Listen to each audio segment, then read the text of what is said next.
Detectives I met shared their investigative techniques and their gut feelings about murder with me. This book is different from all the others. To my great surprise, in the long title case, Last Dance, Last Chance, I heard from both the would-be killer and the victim, albeit 2 years apart. I probably wouldn't have remembered the first call from the convicted man if an alert reader hadn't sent me an email. She wanted to tell me about a story in her city that she thought would make an interesting book.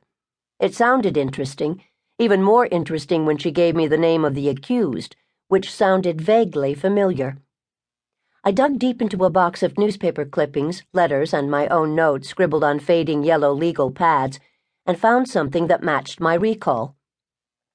I finally located what I sought: notes on a phone call from a physician in Buffalo, New York.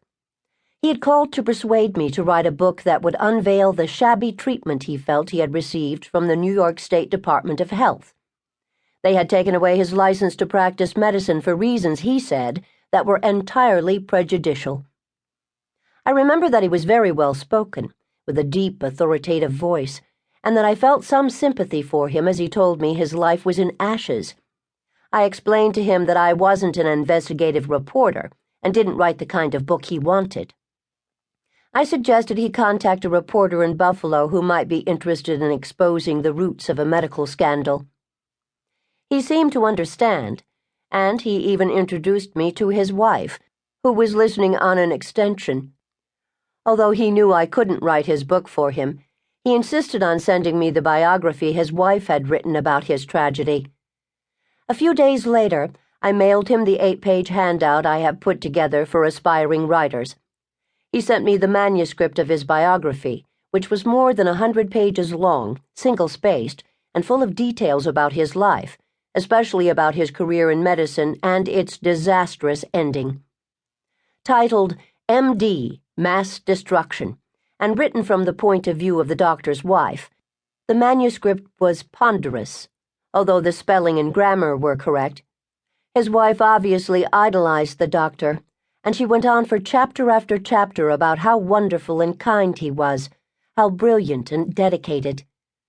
The story wasn't for me, and I have to admit that I didn't read it all. It was overwritten, overwrought, and very one-sided. It wasn't a true crime case at all. At most, it dealt with civil matters and possible medical malpractice, and I had a book deadline to meet. I was so involved with writing The End of the Dream that I promptly forgot all about the New York doctor. If someone had asked me 6 months later the name of the Buffalo physician who called me, I probably wouldn't have remembered it. But when someone told me the name Anthony Pignataro, it certainly had a familiar ring. Curious, I reread the manuscript he had sent me and realized that it had to be the same heartsick doctor who had lost his license to practice medicine in 1998.